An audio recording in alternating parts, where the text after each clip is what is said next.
So I love Jesus, and I completely believe that what you said about God's grace transforming society, and I think that is completely the way forward. Yeah.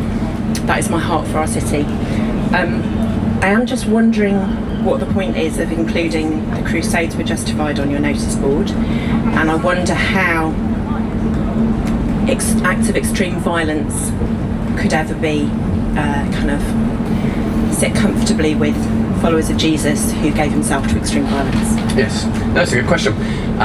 So there's a guy, an early church father called Thomas Aquinas. You may or may not have heard of him.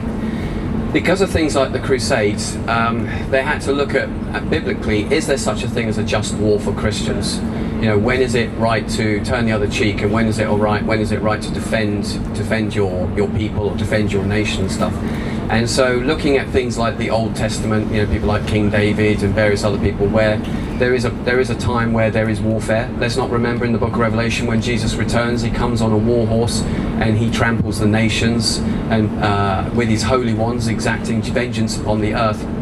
So there is a place where there's a place for a just war. Or even just looking back at the Second World War, you know, when we saw an advance of evil through the move of the Nazi movement and what it was doing across the nations, we had a right and almost an obligation to defend ourselves. Can I step in? Yeah, go for it.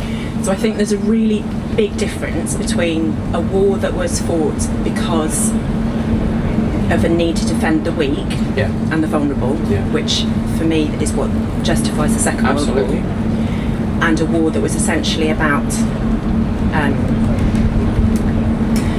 colonialism and territory. Yeah. So you've actually answered your own question. So the reason why the Crusades started, as one of the emperors was saying, we are being inundated with, actually Islam was colonizing the nations at that time, and Christians had to come under jizyas where they were enslaved, and they had to pay a fee to worship Jesus.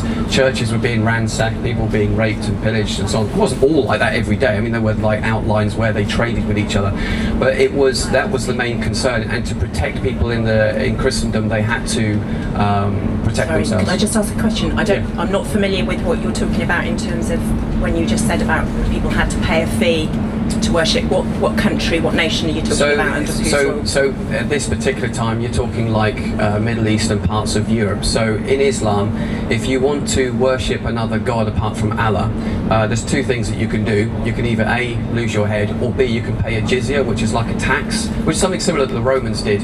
The Romans also did it to the Jewish people, like you can worship your god, but you'll have to pay a tax for it. Hence, tax collectors in the Bible, that's why no one liked them. That's what they were doing. And so some people were paying the tax, but then it was going beyond that, where people were being killed and all sorts of stuff. And then that's when one of the emperors said, we need help.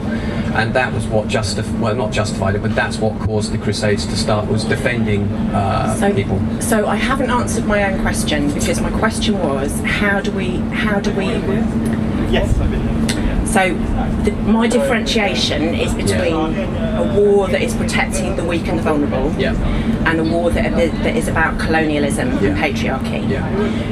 So that doesn't answer my question about why you think it's important to see wholeness brought to Portsmouth, to be mentioning the Crusades, particularly in a context where there is actually already quite a lot of bad feeling. Yeah, I mean, I guess that's the point. Is that, so when I was brought up, it was always the Crusades were just this like bad thing that Christians did, but the issue is that Christians were being persecuted and they were being killed and dying because of a patriarchal system that was colonizing, which was Islam at that time, and so that's why they had to push back. Could you be a bit clearer for me about where Islam was colonizing?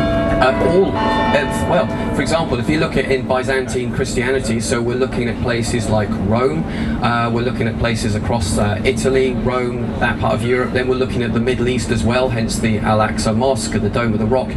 So all of that was Christian territory in the eastern part and in the western part, which was where Constantine was, Constantinople, that's it, and then obviously in Rome.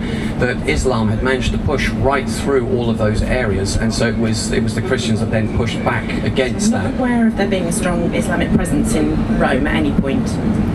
Well, no. Rome was where the Pope was, but they were moving towards Rome, and they'd already taken Byzantine. Parts of the Byzantine structure of Christianity in the Middle East. The Muslims had came and taken it over. We know this because where they've got various mosques and stuff, you can still see writings in the walls that were from early forms of Christianity. Okay. So I hear what you're saying, that both sides probably.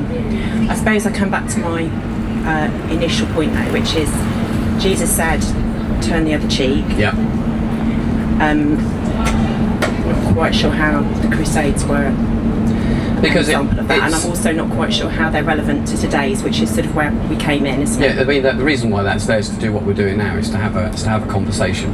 Yeah, I'm not sure that that's a brilliant way of initiating conversation, though, because I think there's already a lot of really nasty feeling in Portsmouth against very ordinary people who haven't hurt anybody. Yeah, no, I agree. And I'm just a bit worried that is potentially making it look like Christians as a whole believe that. So already that guy that was talking to us before wanted to know, was this the Church of England's view? And you made it really clear, didn't you, that no, this isn't the Church of England, that I think you So I'm are a part of the affiliated to Confessing Church of Anglican England. Church. Yeah, I appreciate that, but this isn't a Church of England thing, and I'm well. Can I just finish my thing first? So that is kind of my concern, is that I would really hope that in a context where there's a lot of racial disharmony and people are quite vulnerable to racial attack in our city, that is making it look like it's okay.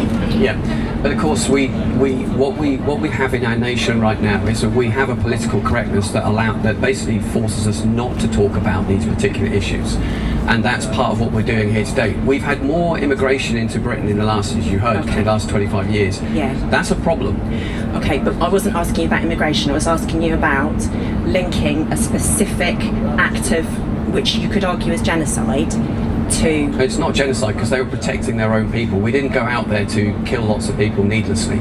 Well, I think if you look at some of the historical accounts and some of the... But what about the genocide they were doing to us, if you want to use that? Just want to finish what I'm saying. Yeah. If you look at some of the historical accounts of how Christians behaved in the Middle East, it's not kind of going and preaching Jesus and hoping to transform lives from within. Your strapline is God's grace transforms, and that's always been the case, hasn't Absolutely. it? But that wasn't the approach that those Crusaders took, was it? So let me just give an extreme example. So if someone broke into your house and they wanted to hurt you and your family, would you just sit there and take it? I don't think that's of course I wouldn't, but I don't think that's a fair... But that's exactly the point. It's not the point, because that's not what was happening. People's houses weren't being broken into. They were. Churches were being demolished. Christians were being raped, tortured, killed, or enslaved, or they were being taxed. That was the reason for the Crusades. There was no other reason for it. Okay, I think we're going to have to agree to differ on that, because I don't think either of us are the historical experts in that scene. But I would still really appreciate it if that went off your board. It's brilliant to have a slot where you're praying for people in the city. We really need Jesus. Yeah, we do. Really need Jesus. What we don't need is more racial hatred. We're not causing racial hatred. I think that sign that says the Crusades were justified is potentially going to cause more racial hatred. But there is racial. But the thing is, the problem is there. We can't just pretend that it's not. And the reason why it's there is because of left-wing policies that have opened our borders to such extent now we're in cultural flux. And we, as Christians, left-wing policies have caused racial hatred. Yes, I do. We've had more immigration to this nation in the last 25 years than in all of Britain's history. That's why people are not happy. People feel disorientated in their own country. People are not happy because this is a really difficult place to live because of the economy and all sorts of other stuff. But it's not because of the immigrants that our economy is failing. Actually, I'll tell you what it is. It's 1 in 3 children are being aborted in the womb. That's what's causing immigration. That is nothing to do with immigration. No, but that's the thing. No, that's the thing. Actually, it's got everything to... You're hopping on the back of... I'll have this one. You are hopping on the back of what I'm saying. Because 1 in 3 people and you are using it as an opportunity as a government, they know that without people coming into this country, we are literally committing ethnocide on ourselves. Therefore, we have to bring in people from other nations to keep our economy afloat, because we cannot do it, because we are 1.6 children being being born in this nation to ethnic white people, and also with 1 in 3 abortions, we are literally slowly destroying ourselves. That's why we have migration. This is not just a black and white issue. This is a very nuanced issue, and that's why we need to have these conversations and talk about it. You're absolutely right, it's nuanced. And to say that emigration is causing abortions... No, I'm saying abortions are causing immigration. Well, again, and the Church of England should be standing up against these things. The Church of England should be shouting this from the rooftop, saying abortion is wrong. Abortion is murder. Well, okay, but we're not actually talking about abortion. But we are, because it's linked into this particular problem that we've got. No, that you what you said there was about a specific act of historical genocide. Yes, it wasn't genocide. It was protecting ourselves. You've completely flipped the lid on this, like somehow it's our fault. We did it as a reaction in relation. It's like Israel.